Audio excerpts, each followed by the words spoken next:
Kita mulai.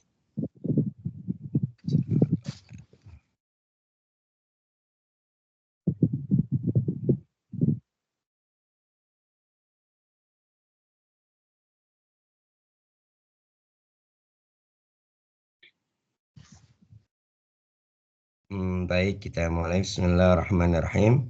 Assalamualaikum warahmatullahi wabarakatuh. Waalaikumsalam warahmatullahi wabarakatuh. Alhamdulillahilladzi nahmaduhu wa nasta'inuhu wa nastaghfiruh wa na'udzu billahi min syururi anfusina wa min sayyiati a'malina wa may yahdihillahu fahuwal muhtad wa may yudlil falan tajida lahu waliyyan mursyida. Asyhadu an la ilaha illallah wahdahu la syarikalah wa asyhadu anna sayyidana wa habibina wa syafi'ina wa maulana Muhammad wa ala alihi wa sahbihi ajma'in. Wa qala Allah ta'ala fil kitabihil karim. A'udzu billahi minasyaitonir rajim. Innallaha wa malaikatahu yusholluna 'alan nabi ya ayyuhalladzina amanu shallu 'alaihi wa sallimu taslima. Wa qala Allah ta'ala aizan fadkuruni adzkurkum washkuruli wa la takfurun. Wa qala Allah ta'ala aizan wa qul alhamdulillahilladzi lam yattahid walada wa lam yakul lahu syarikun fil mulki wa lam yakul lahu waliyyun minad dhulli wa kabbirhu takbira. Sadaqallahul azim wa nahnu 'ala dzalika minasyahidin wa syakirin. Alhamdulillahi rabbil alamin. Para santri yang mulia, kita awali kajian kita di Jumat di Sabtu tanggal 21 Muharram 1446 Hijriah ini dengan bersama-sama baca basmalah. Bismillahirrahmanirrahim. Selanjutnya kita bersyukur sedalam-dalamnya kehadirat Allah Jalla Jallahu. Sampai pagi ini, sampai bulan pertama tahun baru ini, Allah masih memberikan kita kemudahan dalam melakukan ketaatan kepada Allah. Dan ini sebenarnya yang terpenting dalam hidup kita. Karena di antara sempitnya rezeki itu ditunjukkan kalau kita itu kasal, malas dalam beribadah dan menunda-nunda kebaikan. Kalau Allah masih memberikan kita taufik, ya, doa restu, dan juga ma'unah atau kemudahan dalam melakukan amal soleh, dan kita bahagia melakukannya, berarti tandanya Allah memberikan rezeki batiniah kepada kita. Dan itu akan menumbuh kembangkan keimanan, menyuburkan tanaman-tanaman atau pohon iman dalam hati kita. Semoga ini menjadi kebaikan. Yang terpenting itu, karena sebentar kita memahami bahwa ya di dunia ini kita, ya sebagian kita paham, tidak lama gitu. Kalau sudah bilang tidak lama gitu, Ustaz ingat terus ya. Ingat siapa kira-kira? Ada yang tahu? Nggak tahu ya.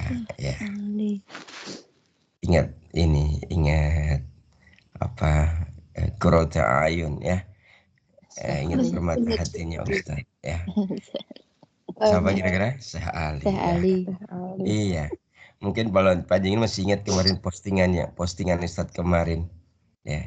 Aslinya postingan Ustaz kemarin itu nasihat yang memang karena ketika Syekh Ali baru 2 hari di pondok, dia sudah ngomong ke ini. Karena ustadznya itu lihat murung gitu. Masih teringat rumah. Iya gitu kan. Kayak kita kesini. Ingat abinya, ingat uminya. Kemudian baru ustadznya telepon. Ustadz tolong dong kirim voice note gitu. Akhirnya Ustadz bikin voice note itu voice note yang secara spontanitas Ustadz sampaikan ke sehari gitu. Jadi gitu. Salah satunya tidak lama nak gitu ya. Berbekal itu tidak lama karena sudah lagi kau dewasa. Dan begitu di dalam konteksnya sekarang ini begitu. Di dunia ini kita tidak lama. Benar-benar tidak lama. Semua berjalan begitu cepat dan kemudian kita akan merasakan kefanaan itu. Kita akan merasakan kefanaan itu. Ketidaktetapan. Kita akan merasakan kekalan, kita akan merasakan ketidaktetapan tadi. Jadi kita akan segera berubah, gitu ya. Sampai sekarang pun mungkin kita sudah berubah. Berubah apa ya? Berkurang. Karena semakin mendekati dicabutnya nikmat hayat dan nikmat hidup itu, selanjutnya berkurang. Berkurang apa? Berkurang kenikmatan. Kenikmatan mata berkurang, kemampuan mendengar berkurang begitu. Itu sudah menjadi apa? Sunnatullah atau sunnah kauniyahnya begitu. Gitu. Terus apa? Ya. Maka untuk memulai amal ridho yang keenam hari ini, jadi kita membahas amal ridho yang keenam. Apa itu amal ridho yang keenam? Yaitu kalau coba kita ulangi sedikit ya, para santri ya, biar kita nyambung dengan apa yang hari ini kita sampaikan. Yang jadi kita udah belajar lima amal ridho, perbuatan ridho. Ada 5 yang sudah kita bahas. Yang pertama apa? Berserah diri. Ya, berserah diri atau Islam. Ya, Islam. Kemudian yang kedua apa?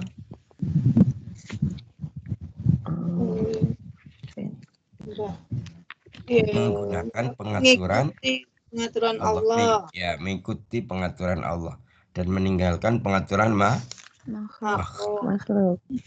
Kemudian yang ketiga, tidak ada pembenganan dan perlawanan kepada Allah. Betul sekali. Kemudian yang keberapa? Keempat, Tidak menyesali apa yang tidak. Ya, tidak menyesali apa yang tidak diluputkan. Atau ya, tidak mengangankan apa yang diluputkan, gitu ya. Atau kita tidak sedih, tidak gelisah apa yang tidak di tangan kita. Ketika ada di tangan orang lain tapi tidak di tangan kita. Kemudian yang kelima, siap menanggung rasa sakit. Dan yang keenam, perbuatan ridho yang keenam. Ini mungkin sudah sering kita mendengar kata ini, gitu ya. Mungkin kita juga sudah sering mendengar penjelasannya, gitu ya.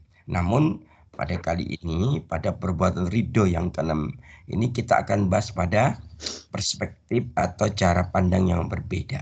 Apa perbuatan yang keenam adalah syukur. Apa? Syukur. Jadi kalau kita bersyukur, tandanya ridho. Gitu. Kalau kita kufur, tandanya kita tidak ridho. Nah, untuk memulai membahas ini, kita akan mulai dari nasihat dari Syekh Abul Hasan Asyadzili. Ya, ini dimuat dalam kitab Rohah Al-Arwah. Ya. Syekh Abdul, masih ingat? Syekh Abdul siapa? Asik. Enggak, yang Roha Al-Arwah kan jaringan catat kan. Dengan itu yang catat nama-nama kita yang pernah Ustaz sebutkan. Syekh Abdul Maqsyud Salim. Ya. Roha Al-Arwah. Siapa penulisnya? Syekh Abdul Maqsyud Salim. Roha Ya, nama kitabnya Roha Al-Arwah, wahnya panjang. Nah, Syekh Abdul Maqsyud Salim ini dalam kitab Rohah Al-Arwah beliau mengutip nasihat dari Syekh Abdul Hasan Asyadzili. Bagaimana nasihat beliau? Begini, menjauhlah dari sikap menentang Rabbmu, gitu ya. Menjauhlah dari sikap menentang Rabbmu, gitu ya. Menjauhlah dari sikap menentang Rabbmu.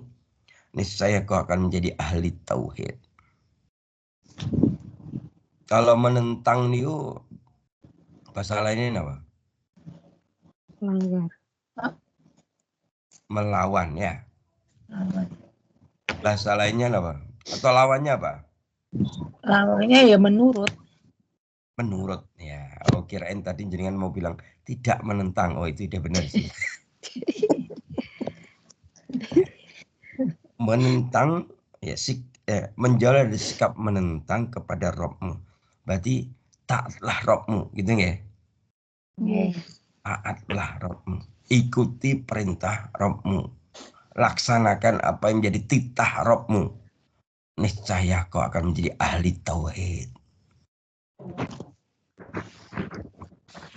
Kemudian belum melanjutkan, kerjakanlah rukun-rukun syariat. Kerjakanlah perintah-perintah sesuai dengan yang ada di syariat. Mulai dari bangun tidur sampai tidur lagi. Mulai dari syariat ibadah madhah sampai ibadah ghairu madhah. Maka kerjakanlah rukun-rukun syariat.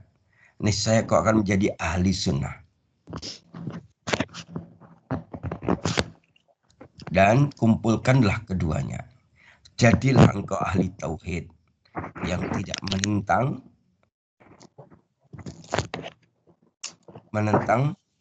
Rabbmu, dan jadilah engkau ahli sunnah yang mengerjakan rukun-rukun syariat. Ketika kita menjadi ahli tauhid dan kita menjadi ahli sunnah, maka niscaya kau akan menjadi ahli hakikat. Nah, ini dia. Ahli apa? Hakikat. Jadi mungkin kita sudah masuk ini ya. Kan Ustaz sering kan menyampaikan ke panjenengan ya.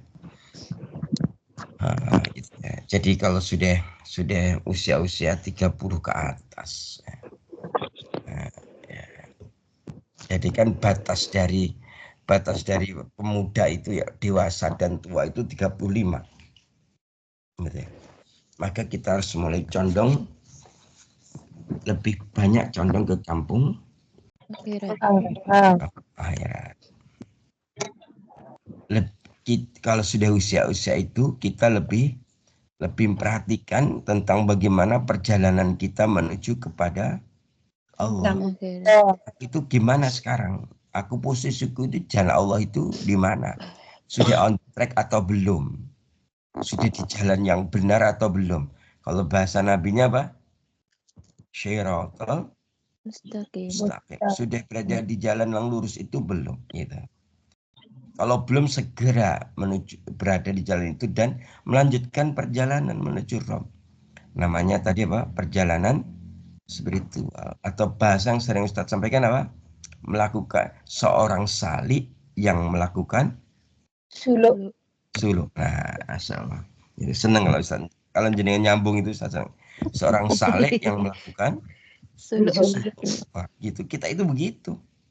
Kita sudah tidak lagi seperti manusia kemarin. Kita itu bukan orang yang kemarin. Makanya benar kalau kata anak kecil itu, aku sekarang bukan yang dulu. Itu udah titik, jangan lanjutin syairnya, titik itu aja. Jadi nyanyi. Ustadz Awan, tadi kalau digabungkan keduanya antara tauhid dan sunnah, niscaya akan jadi ahli apa Ustadz? Hakikat. Ya. Nanti Ustadz bahas ini detailnya Ustadz bahas. Ya. Nah, makanya ini Ustadz sedang meramu. Jenengan tahu meramu? Tahu. Biasanya meramu herbal. Enggak, ya. Sekarang Ustadz kan meramu kitab. Gitu ya. Ya sebenarnya juga biasa sih. Gitu ya. Kan Ustadz kan kerjaan pokok kan memang ngajar ya.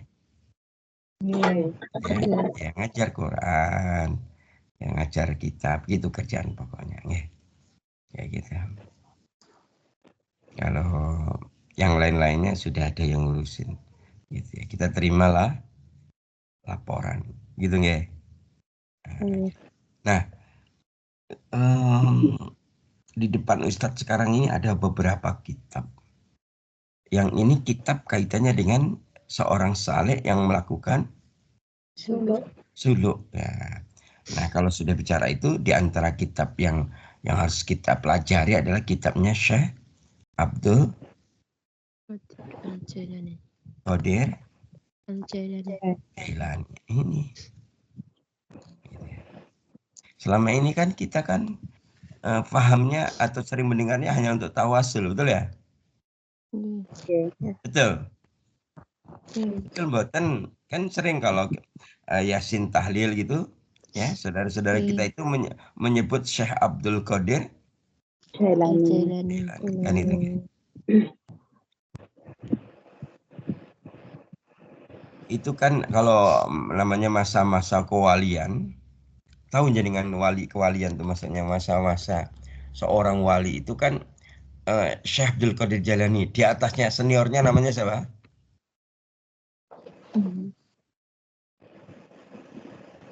Seniornya sinten? Di atasnya Syekh Abdul Qadir Jailani, sebelum Syekh Qadir Jailani, Syekh Abdul itu ada masa seorang wali. Siapa? Yang menjadi hujatul Islam namanya siapa? Yang sering kitabnya kita bahas, salah satu adalah kitab Mukasyafatul Qulub Imam Ghazali. Yang kitabnya kita bahas juga dalam kajian ini, judulnya apa? Ingat? Ayyuhal walad. Nah, itu jadi Syekh Abdul Qadir. Nah, sebelum Syekh Abdul Qadir ada lagi seniornya yang sering Ustaz Bahdi orang, dan ini adalah Imam Tabi'in generasi ketiga. Siapa? Imam Hasan al-Basri. Nah, itu ini mulai dari Imam Hasan al-Basri, kemudian Imam Ghazali sampai kepada Syekh Abdul Qadir ini, mereka itu lebih banyak membahas pada aspek bagaimana seorang saleh mencapai melakukan suluk dan nyampe kepada Allah. Sallu ilallah gitu. Shalla ilallah. Bagaimana dia itu melakukan perjalanan kemudian nyampe kepada Allah gitu. Nah, itu. Kalau yang Imam Hasan al-Basri kemudian Imam Ghazali ini sudah sering kita bahas. Nah, yang jumlahnya belum banyak itu tentang siapa? Tentang Syekh Abdul Qadir Al-Jailani. Nah, nanti insya Allah kita sambil nanti ngaji ini, nanti Ustaz akan apa ya, memasukkan beberapa ya hikmah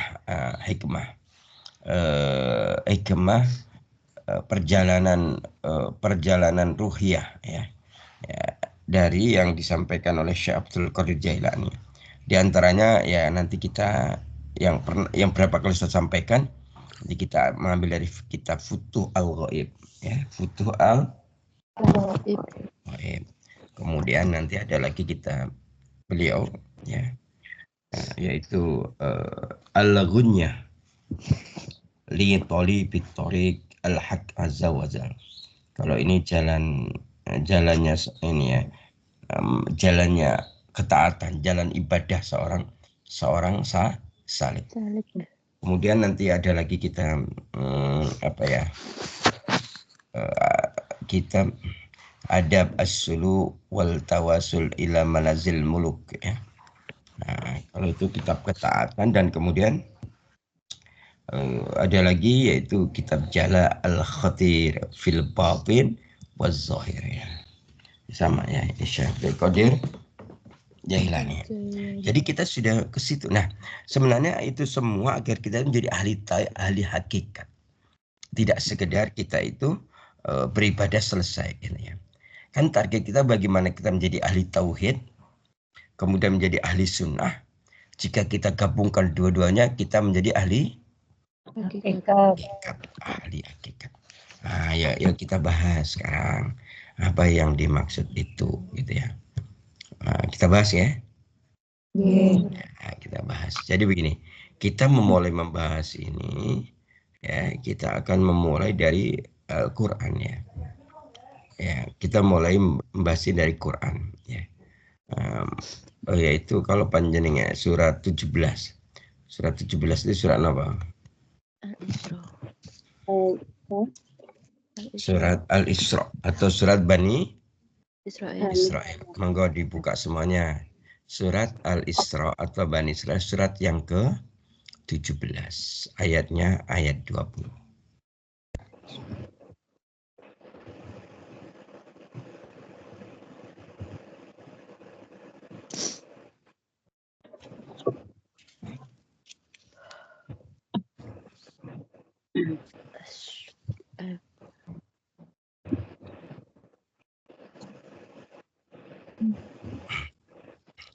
Kullam numiddu itu awalannya.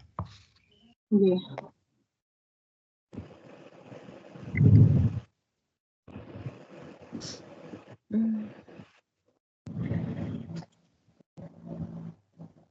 Punten yang sudah siap, monggo. Monggo pun jenengan baca. A'udzu billahi minasy syaithanir rajim.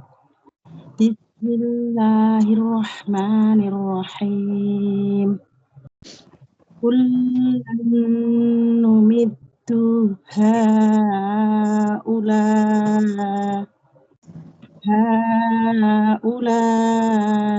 wa haula'i min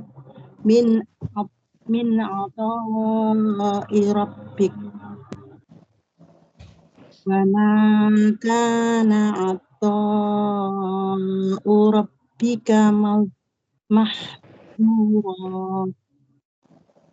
Kepada masing-masing atau golongan, baik golongan ini yang menginginkan dunia maupun golongan itu yang menginginkan akhirat, kami berikan bantuan dari kemurahan Tuhanmu, dan kemurahan Tuhanmu tidak dapat dihalangi. Shadaqallahu adzim. Allahumma arhamna bil Quran. Jadi perhatikan, Allah sengaja sebenarnya di sini membahasakan golongan golongan sunnah ya, dan golongan hakikat dengan bahasa di sini kullan numiddu gitu ya. Tiap-tiap golongan itu haulai, baik golongan yang menginginkan dunia, wa haulai maupun golongan yang menginginkan kampung akhirat, min atau rabbik. Maka Allah akan berikan anugerah ya. Kami akan berikan anugerah dari kemurahan Rabbik, Tuhanmu atau Rabbmu gitu ya. Wa ma kana ata'u rabbika mahdzura gitu ya. Dan kemurahan Rabbmu tidak dapat dihalang-halangi. Nah, sekarang kita bahas ini ya. Jadi begini.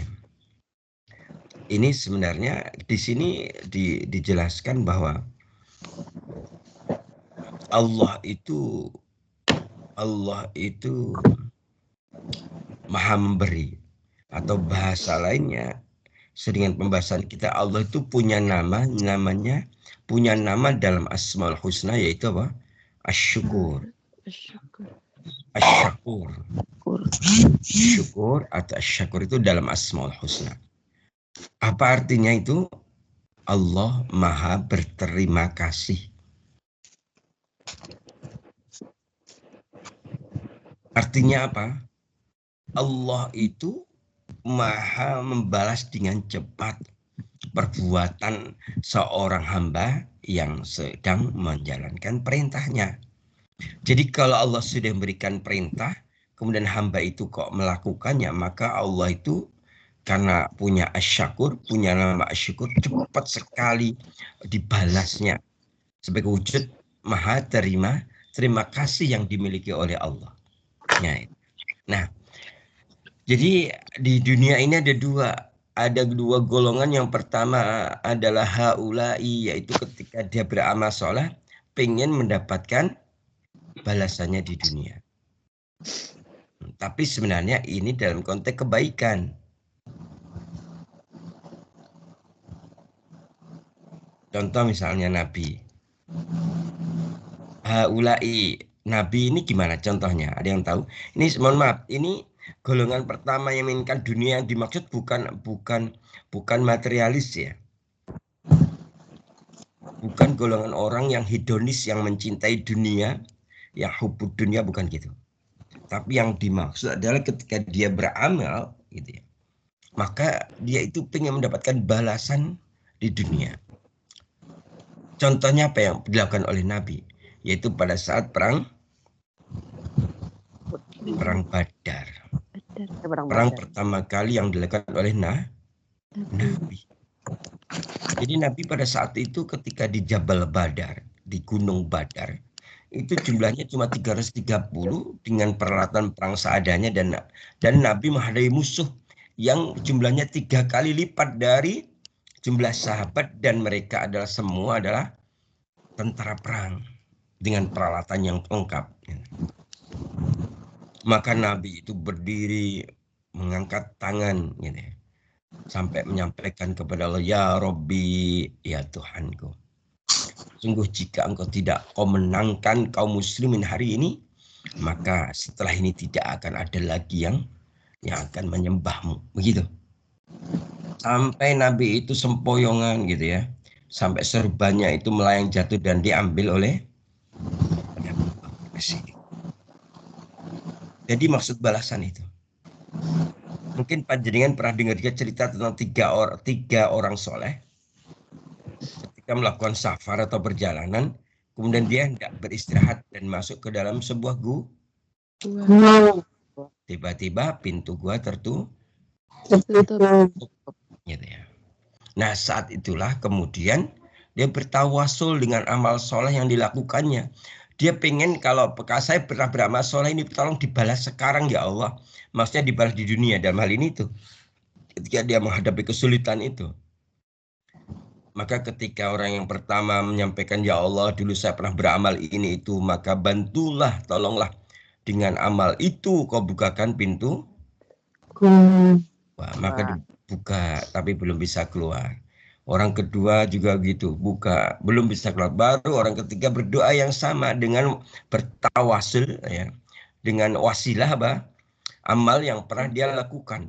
Akhirnya pintu gua terbuka dan ketiganya bisa keluar. Bisa keluar. Itu haula itu yang dimaksud. Ketika menginginkan dunia, dimaksud balasan ketika masih di dunia. Dan posisinya seperti itu. Dan ini seperti apa? Banyak para ya kisah-kisah dahulu begitu. Ya, ketika mau berperang, ya Allah menangkanlah agama ini, gitu. Berarti itu menginginkan balasannya kapan? Di dunia. Ya, gitu. Kita juga begitu. Bismillah ya Allah, saya berangkat untuk bekerja misalnya, gitu ya. Ya, selamatkanlah Mbak ya Allah, jaga ya. Gitu ya, berikan kesejahteraan dan ketenangan. Nah, seterusnya gitu. Berarti dia pengen balasannya di mana? Dunia. Ya, namanya haulai. Kemudian wahaulai. Adapun golongan yang kedua, yaitu golongan yang menginginkan kampung akhirat. Nah, gitu ya. Siapa itu kita jelaskan. Tapi di sini min ata'i rabbik ya. Ya, gitu ya. Di sini ada bahasa, jadi kemurahan Allah itu tidak bisa, kemurahan Allah itu sangat tinggi. Allah itu memberikan anugerah berupa kemurahannya. Kalau sudah kemurahannya ini pribon ya Pak. Kemurahan itu apa sih artinya menurut jenengan? Kebaikan. Kasih. Ya, bahasa kemurahan itu ya, Allah itu satu, Allah itu tidak pelit. Nih, tak kasih gitu bahasanya. Dan kalau sudah kemurahan tuh ngasihnya tuh tidak sedikit. Kalau Allah sudah ngasihnya tak terhingga. Tak terhingga. Begitu. Tidak apa? Terhingga. Gitu dah. Sampai wa ma kana rabbika mahzura gitu. Dan kemurahan Rabbmu tidak dapat dihalang. Nah, sekarang kita bahas berdasarkan ayat ini. Nah, kita akan memulai membahas ini dari nasihat dalam kitab Al-Hikam. Siapa itu yang menulis? Yang dari mana? Mesir siapa?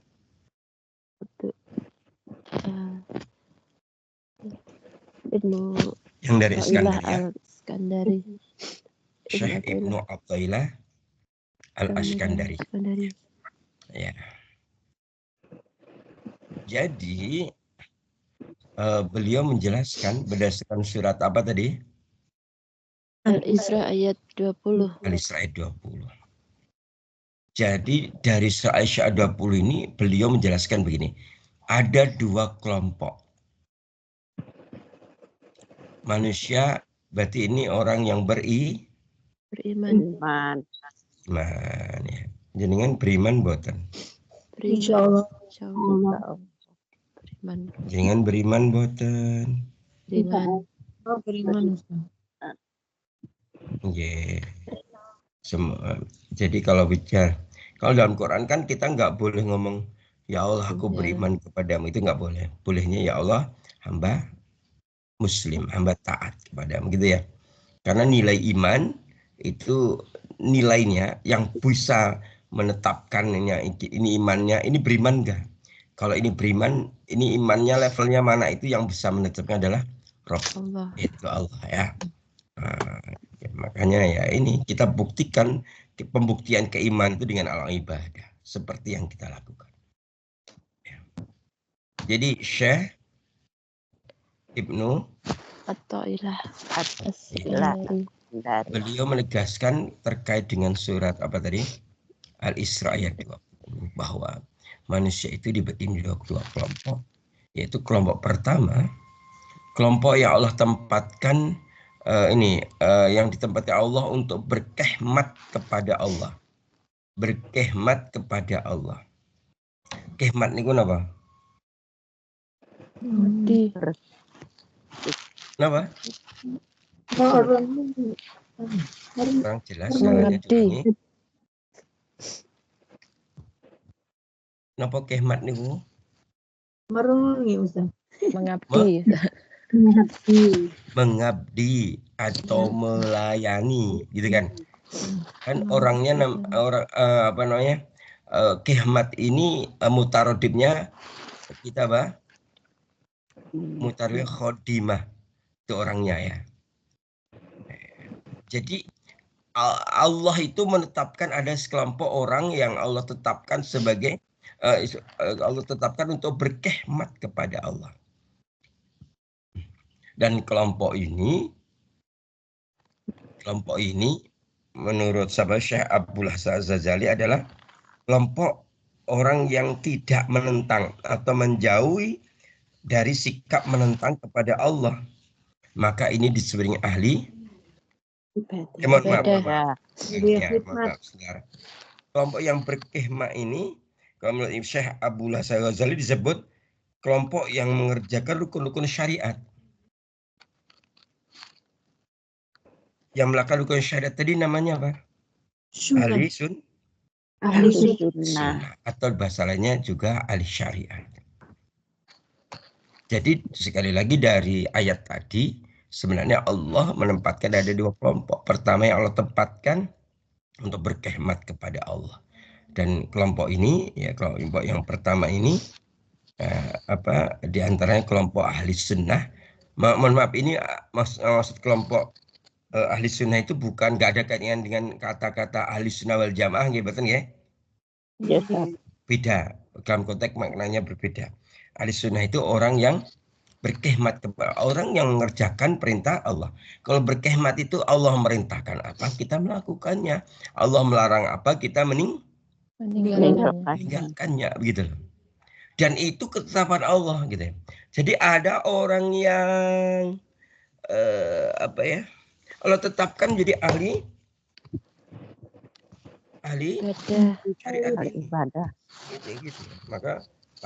Maka dia akan mampu mengerjakan mengerjakan perintah Allah dengan itu. Gitu ya.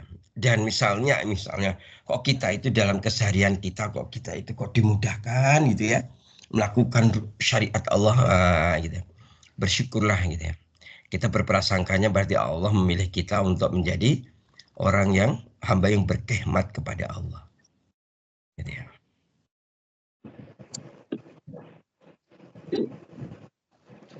Dan bagi kelompok ini, golongan yang berkhidmat kepada Allah, maka Allah akan berikan kemurahan. Dan kemurahannya diberikan sejak di dunia.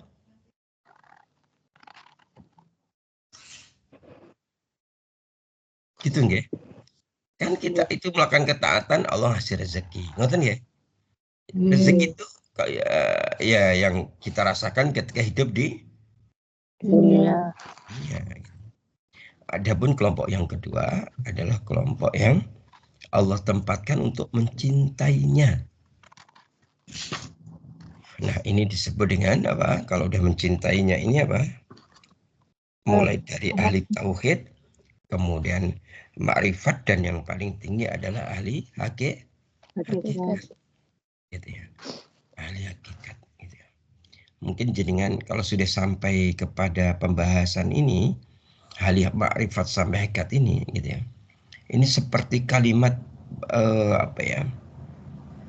Yang ini ya. Kalau dalam kalimat kaitan dengan syukur ini ada ayat dalam surat Al-Baqarah.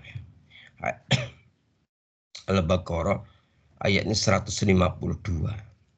Bismillahirrahmanirrahim. Fadkuruni azkurukum washkuruli wala takfurun. Ayatnya. Surah Al-Baqarah ayat 152. Maka ingatlah kepadaku, aku pun akan ingat kepadamu. Bersyukurlah kepadaku, dan janganlah kamu ingkar kepadaku. Nah ini dia. Ini kalau panjenengan mungkin pernah dengar sebuah hadis ya. Ini hadis ya. Ada sebuah hadis ya, mungkin kamu pernah dengar ya. Tapi hadisnya hadis qudsi. Hadis apa? Hadis qudsi itu firman-Nya Allah, tapi yang menyampaikan Nabi.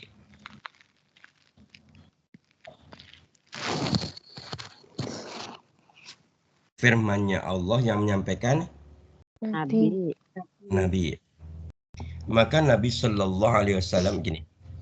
An Abi Hurairah radhiyallahu anhu qala an-Nabi Shallallahu Alaihi Wasallam yaqulullahu ta'ala. Nah, ini dia.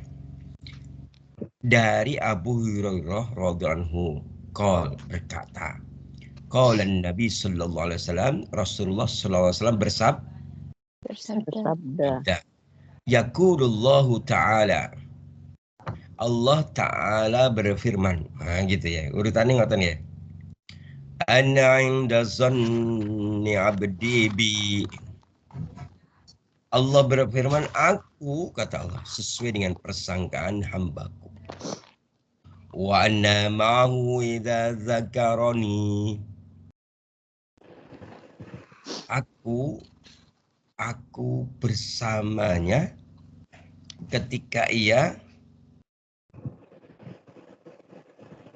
mengingatku. Aku bersamanya ketika ia mengingatku. Nah ini dia.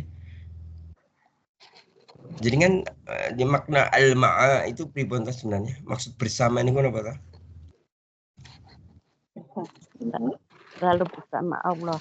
Kalau kita mengingat, Allah selalu bersama kita. Iya. Ya, ya. Ya Allah. Panjenengan harus tahu para santri yang mulia. Hidup ini tidak ada yang lebih indah kecuali dibersamai Allah. Karena kita itu rendah, hina, kita itu lemah gitu. Maka ketika kita bersama dengan yang maha tinggi, yang maha mulia, yang maha kuat, udah itu semanis-manis hidup, sebaik-baik hidup. Kita ini kan Sebenarnya lagi menua. Kalau menua itu melemah. Ya, condongnya yang banyak kepada yang maha kuat. Gitu. Disitulah ma'a. Wa anna ma'ahu idza dzakarni. Aku bersamanya ketika ia mengingatku gitu. Maka kita ya, kalau mengingat itu menyebut nama Allah. Ya, gitu ya. Sebenarnya yang namanya ingat pada Allah atau bahasa yang sering kita pahami zikir. Zikrullah itu kan sebenarnya jubahnya para wali. Jubahnya apa? Jubahnya para wali. Kalau kita zikir seringkali masih kita hitung. Subhanallah, subhanallah. Kita hitung. Kita istighfar, kita hitung. Astagfirullahaladzim. Kita hitung. Tapi kalau para wali tidak dihitung karena nafasnya adalah makanya wajar kalau para wali itu apa? Para wali itu ya selalu bersama Allah, yang namanya kekasih Allah. Kemana saja, dalam kondisi apa saja dibersama oleh Allah. Nah kita kadang gimana? Kadang pengen bersama Allah, kadang lalai. Ya Allah. Ya. Sering lalai apa sering ingat toh kita itu sebenarnya? Banyak lalainya Ustaz. Itu. Tapi ya kok sebenarnya ngerti ya, sadar kalau banyak lalai. Gitu. Iya, Tapi kok sadar dalam ketidaksadaran. You know maksudnya Ustaz? Iya, Sadar dalam ketidaksadaran. Aku itu sadar lalai, tapi nggak berubah-ubah namanya. Sadar dalam sadaran tidak sadaran. Iya. Jadi sadar tapi seperti orang pingsan. Gitu. Pingsan dalam hidup. Mungkin itu. Maka kita itu kan nggak diingatkan kalau nggak ngaji gini, betul nggak? Betul Ustaz. Masya Allah ya Ustaz. Maka pokoknya kita ini ya. Maka sampai di sini jelas sekali gitu ya. Wa anna mahu idza dzakarni. Aku bersamanya ketika ia mengingatku. Nah, kelanjutannya wa in dzakaroni fin nafsihi, ketika jika ia mengingatku dalam kesendirian, saat sendiri dia mengingatku gitu ya. Misalnya kita lagi sendiri, kita ingat kepada Allah, apa yang terjadi?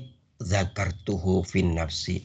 Maka Allah akan mengingatnya dalam aku, kata Allah, aku akan mengingatnya dalam diriku, kata Allah. Ya Allah, seneng nggak sih kalau misalnya Allah itu ingat nama Abu Sazarobani? Wah, indah banget ya Ustaz. Indah banget Ustaz, senangnya. Indah sekali. Jadi kalau kita dalam kesendirian, dalam kesepian diri kita ingat kepada Allah, maka Allah akan mengingat diri kita dalam dirinya. Nah, berikutnya juga perhatikan itu.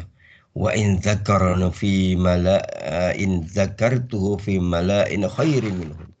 Jika dia mengingatku dalam sebuah kumpulan seperti ini. Mesti seperti ini namanya kumpulan ya.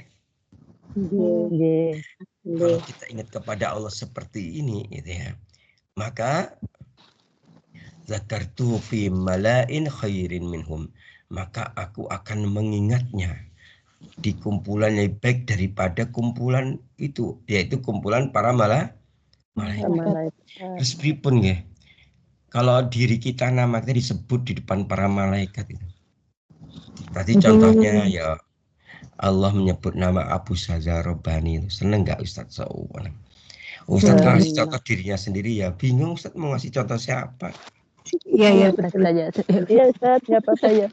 Soalnya kalau Ustadz ngasih contoh dirinya Ustadz kan nggak usah izin. Iya Dan betul. kalau bisa dikasih contoh kebaikan Sauwan Ustadz. Iya. Apalagi itu bagian dari doa. Amin. Masya Allah. Ya memang begitu. Maka kelanjutannya wa in taqarraba ilayya bisyirin taqarrabtu ilaihi dzira'an. Kelanjutannya kan itu.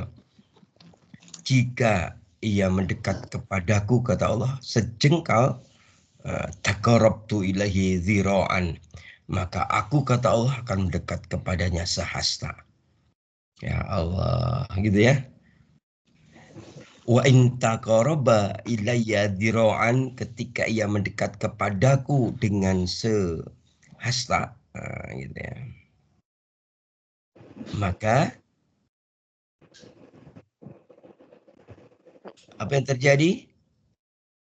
Wa in taqarraba ilayya dzira'an taqarrabtu ilaihi ba'an. Ba'an itu sedepa. Maka Allah akan mendekat kepadanya sedepa. Gitu ya. Wa in atani yamshi ataituhu harwala. Gitu ya.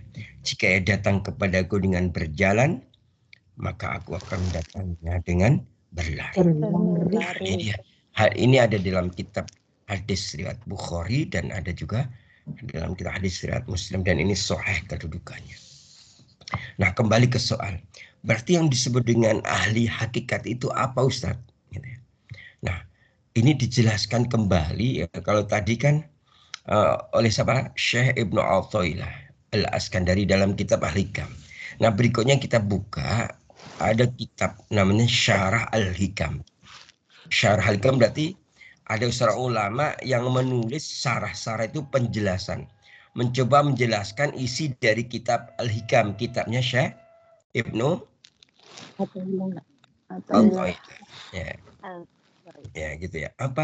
Siapa namanya? Nama syekhnya siapa? Syekh Syarqawi. Siapa? Syarqawi. Dalam kitab Syarahul Hikam, kitab Syarah Hikamnya, beliau menjelaskan begini.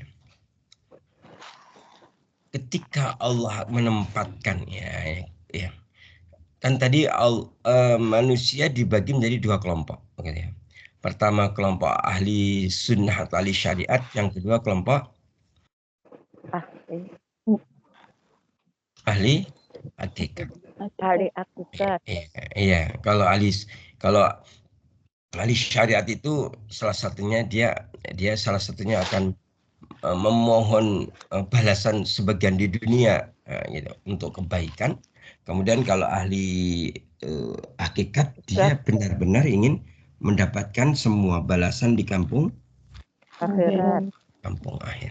Nah, berikutnya Syekh Syarqawi ini dalam kitab Syarahul Hikam menjelaskan bahwa sekelompok orang yang ditempatkan, berarti orang yang dipilih oleh Allah untuk berkhidmat kepadanya. Berarti ini kelompok yang berapa? Pertama. Maka sekelompok ini akan beribadah secara fisik. Ibadahnya luar biasa. Menjadi ahli ibadah. Hingga mereka layak menerima surganya Allah. Mereka menjadi ahli zuhud wa ahli ibadah. Ahli zuhud. Zuhud itu apa? Meninggalkan dunia. Iya, betul. Al-zuhdi kharaju minad dunia. Wabil zuhdi kharaju minad dunia. Zuhud itu ketika seorang itu meninggalkan dunia. Yang dia meninggalkan dunia itu apa? Udah mengeluarkan dunia dari hatinya. Jadi dunia nggak lagi di tempat ini hati. Ya ini memang begitu. Dunia ditaruh di tangan. Ya udah. Kita mencari dunia, terdapat tetap kita pegang di tangan. Ojo disimpan di hati. Kalau disimpan di saku boleh. Tapi kan saku itu tempatnya dekat hati, ya nggak apa-apa. Yang penting nggak di hati. Sakinya di Yeah. Nah itu. Adapun kelompok yang kedua menurut Syekh Syarqawi, tadi kelompok yang ditempatkan untuk mencintai Allah, maka ia layak untuk dekat dengan Allah dan layak untuk masuk ke hadiratnya. Nah, ini dia layak dekat dengan Allah. Maksudnya apa dekat dengan Allah? Muqarrabin dan layak untuk masuk ke hadiratnya. Hadiratnya. Gitu ya. Jadi kalau masuk ke hadiratnya itu, kalau panjenengan mungkin pernah dengar ada hadis yang lain ya, hadis yang tentang ketika Allah sudah apa? Ketika manusia itu, hamba itu sudah muqarrabin dekat dengan Allah, maka apa? Ketika dia melihat itu adalah dengan penglihatan, ketika mendengar itu dengan pendengaran. Gitu ya, ketika dia melangkah itu adalah langkahku, kan gitu. Nah, karena sudah dekat dan masuk ke hadirat Allah, hadiratnya. Dalam hal ini apa yang dimaksud? Ya itu. Jadi kalau manusia sudah pada level hakikat, yaitu apa? Orang yang dekat dengan Allah, muqarrabin dan masuk ke hadiratnya Allah. Maka itu hatinya nih gerak dikit aja maujud, gerak dikit aja terwujud. Batin nopo ngono tiba-tiba ada jawab datangnya. Gitu. Pernah nggak jenengan seperti itu? Tapi ya pengenane ojo sing biasa-biasa ngono lho. Aku pengen bakso, itu biasa. Tiba-tiba ada bakso. Sing lebih jauh ngono lho. Yang lebih tinggi ngono lho. Aku pengen motor, ya itu biasa. Dan itu. Pernah, Ustaz? Belum pernah itu? Atau pernah? Iya. Aku dalam hati itu gerak hati ngomong apa? Cepat sekali terwujud. Nah itu. Nah, mereka ini disebut muhibbin dan arifin. Ahli hakikat itu disebut muhibbin, yaitu pecinta, orang yang sangat mencintai Allah, dan arifin, orang yang bermakrifat, ahli makrifat, orang sangat mengenal Allah. Nah, dua kelompok ini sama gitu ya, sama-sama berkhidmat kepada Allah. Kalau kelompok pertama yaitu orang yang Allah tempatkan berkhidmat kepadanya, maka ini mereka berkhidmat dengan fisik. Adapun kelompok kedua yang Allah pilih untuk mencintainya, maka mereka beribadah berkhidmat dengan batin. Nah itu. Jadi seperti itu. Yeah. Hadirin para santri yang mulia. Nah, dari sini kita sekarang semakin paham gitu ya. Kira-kira kita itu mau seperti apa gitu ya. Baik. Waktunya sebentar. Selesai. Baik, selesai kita ke sini. Ke apa itu? Ke dalil yang lain kaitannya syukur ya. Dalil kedua ini surat Ibrahim ayat 7, dan ini sudah masyhur ya. Ini sudah terkenal ini. Ini ya. Bismillahirrahmanirrahim. Surat Ibrahim ayat 7 ya. Bismillahirrahmanirrahim. Wa in ta'azzana rabbukum la in syakartum lazidannakum wa la in kafartum inna 'adzabi lasyadid. Ingatlah ketika Rabbmu memaklumkan, la ini syakartum, sungguhnya jika kamu bersyukur, la azidannakum, niscaya aku akan menambah nikmat kepadamu. Wala in kafartum, dan jika engkau ingkar, kufur nikmat, inna adzabi lasyadid, sungguhnya azabku benar-benar sangat keras atau sangat pedih. Nah, ini terkait juga dengan surah Al-Isra ayat 111. Ayat 111. Di situ dimulai dengan kalimat Bismillahirrahmanirrahim. Wa qulil hamdulillah. Nah, itu Konteksnya di situ. Dan katakanlah alhamdulillah, gitu ya. Bentuk syukur itu begitu. Kenapa? Kenapa kira-kira? Karena gini, perhatikan. Alladzi lam yattahid waladan, gitu ya. Ya, segala puji bagi Allah yang tidak mengangkat atau tidak mempunyai walad, anak. Walam yakul lahu syarikun fil mulki, dan tidak ada sekutu dalam kerajaannya. Walam yakul lahu waliyyun minadh-dhulli, dan tidak memerlukan penolong dari kehinaan. Wa kabbirhu takbira, maka agungkanlah Allah dengan seagung, dengan setinggi tingginya. Tingginya. maka dalam kitab Tanbihul Ghafilin, kitabnya apa boleh? Tanbihul Ghafilin, sebuah kitab yang ditulis oleh Syekh Abdul Lais Asy-Syamarkandi. Syekh Abdul Lais Asy-Syamarkandi. Ya, ini ulama besar abad keempat Hijriah. Sekarang abad berapa? Abad keberapa sekarang? Kedua. 1400 itu abad keberapa? Ke-14. 14. Berarti 10 abad yang lalu. Nah, Syekh Abdul Lais Asy-Syamarkandi menulis Tanbihul Ghafilin. Tanbih itu peringatan, ya, ghafilin, bagi orang-orang yang lalai, gitu ya.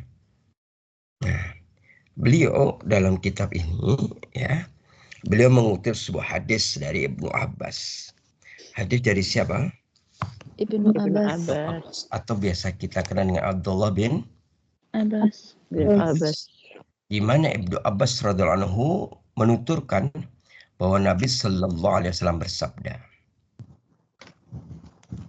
Nabi bersabda, orang yang pertama kali dipanggil oleh Allah ke surga adalah orang yang paling sering memuji Allah, baik dalam keadaan sempit maupun lapang. Nah, ini.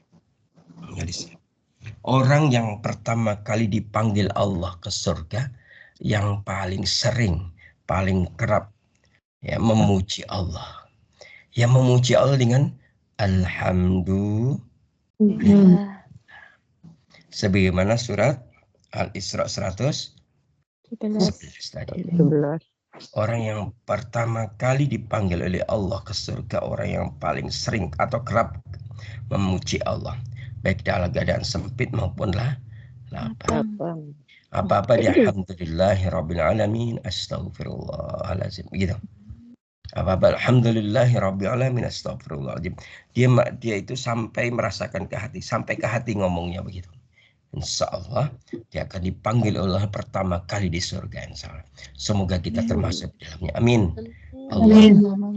Para santri yang mulia, mungkin untuk pembahasan pertama terkait dengan perbuatan ridho yang kelima, yaitu keenam, yaitu syukur. Mungkin begitu dulu. Insya Allah kita lanjutkan bab syukur, perbuatan yang keenam, di pertemuan yang akan datang. Semoga Allah memberikan kita umur yang panjang dan amal yang soleh. Amin. Allahumma amin. Wallahu ta'ala alam. Kita akhiri dengan hamdalah dan doa kafaratul majlis. Alhamdulillahirabbil alamin. Subhanakallahumma wa bihamdika asyhadu an la ilaha illa anta astaghfiruka wa atubu ilaik. Wassalamualaikum warahmatullahi wabarakatuh.